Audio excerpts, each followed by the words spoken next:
আব্বু একটু সালাম দেন, জোরে বলেন। ওয়ালাইকুম আসসালাম। ভালো আছেন আপনি? আলহামদুলিল্লাহ। দেখেন আমার ছেলে কিন্তু শিখে গেছে। আসসালামু আলাইকুম। প্রিয় দর্শক, দেখতে পাচ্ছেন আমার হাতে কিন্তু কাঠ, আর উপরের দিকে হয়তো এটা বলে লাকড়ি বলে, আর কাঠ বলে, যেটাই বলে। আমরা কিন্তু এই কাঠ দিয়ে কিন্তু রান্না করি আর কি। গ্রামের সাধারণ মানুষেরা কিন্তু ম্যাক্সিমাম মানুষ কিন্তু এই কাঠ দিয়ে কিন্তু রান্না করে। তো আজকে কিন্তু আমি কাঠগুলো চুলা করতেছি, বুঝতেই পারছেন। আর এই কাঠগুলো চুলা করার মূল কারণ হলো, আমাদের গ্রামে যারা আমরা বসবাস করি, আমরা কখনো কিন্তু গ্যাসে খেতে পারি না। গ্যাস আমার বাড়ি আনছিলাম কিছুদিন আগেই, গ্যাস চুলা যেগুলো লাগে সবগুলো কিন্তু নিয়ে আসছিলাম। তারপরেও কিছুদিন মানে যখন 2-3 দিন রান্না করছে, রান্নার স্বাদটা দেখে কিন্তু আমি বাড়ি এলাকায় মানা করে দেই যে আসলে এ দিয়ে আমাদের হবে না।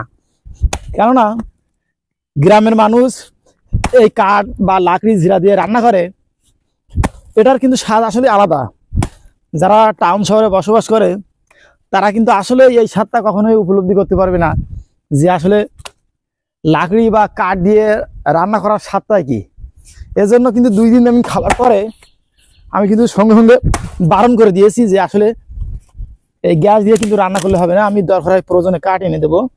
তো দেখতে পাচ্ছেন আমি কিন্তু কাঠ আনছি, আর যেগুলো কিন্তু চুলা করে আমি এখানে রাখছি। কেননা গ্যাসের একদম পুরোটা কিন্তু স্বাদ থাকে না।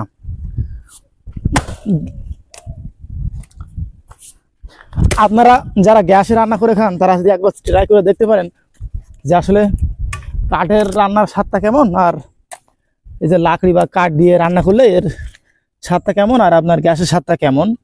বুঝতে পারছেন, একদম আকাশ পাতাল কিন্তু ব্যবধান আছে। যার কারণে দেখেন আমি কষ্ট করে হলেও কিন্তু এগুলো চুলা করে দিচ্ছি, যাতে করে তার রাঁধতে সুবিধা হয়। এরকম বড় বড় কাঠ কিন্তু মাটির যে চুলাগুলো আছে এগুলো কিন্তু ঢুকবে না, এর জন্য কিন্তু আমি চুলা করে দিচ্ছি, যাতে করে ইজি হয়ে যায় কাজটা আর কি, সহজ হয়ে যায়। বুঝতে পারছেন।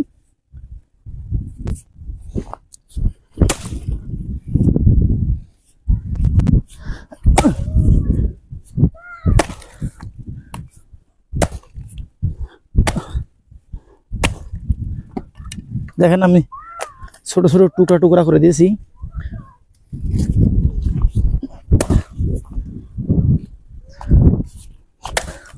তো রিকোয়েস্ট থাকবে, যারা আপনারা গ্যাসে রান্না করেন তারা একটু কাঠে রান্না করে দেখবেন যে আসলে তরি তরকারি বা আপনার গোশের মাংসের স্বাদটা কেমন লাগে।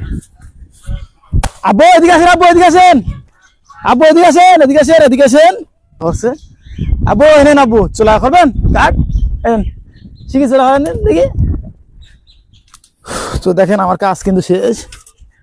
আমি কিন্তু এখন কাঠগুলো এখান থেকে গামলা করাবো। আব্বু নেন, চুলা করেন দিন, আব্বু চুলা করেন, কাঠ চুলা করেন। আমার ছেলে এখন চুলা করবে, দেখা যাক পারে কি।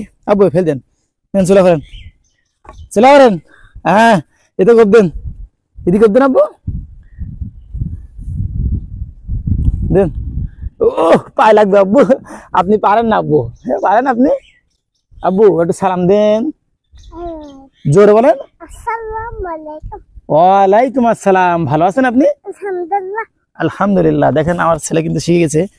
আসলে বাচ্চাদের যা শেখাবেন তাই কিন্তু শিখবে। কখনো ভালো কথা বলতে পারে না, কিন্তু সবকিছু পারে, সূরা ফাতিহা পারে। আব্বু এটা দেন, আব্বু আসেন। ওই আপনি এই কাঠগুন তোলেন, ওই ছোট ছোট কাঠগুন তোলেন, ওই কাঠগুন তোলেন আব্বু, তোলেন। এই যে এটি তোলেন, তোলেন, বসেন এখানে বসেন, এগুলো তোলেন, এতে তোলেন। হ্যাঁ হ্যাঁ এতে তোলেন, এতে তোলেন, এই যে তোলেন, সব তোলেন। ওই কাঠগুন তুলে দেন, ছোট ছোট কাঠগুন তুলে দেন। হ্যাঁ বাহ বাহ বাহ, সুন্দর। হ্যাঁ তোলেন তোলেন,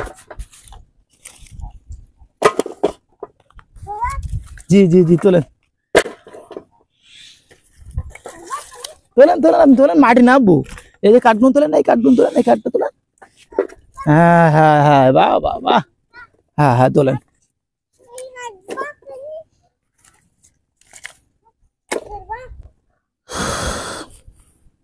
তো বুঝতে পারছেন আমার বাসা কিন্তু এখানে, ওই যে দেখতে পাচ্ছেন ফাঁকা জায়গায়, পরিবেশটা খুবই ভালো। তো এখানে আমি কিন্তু বসবাস করি।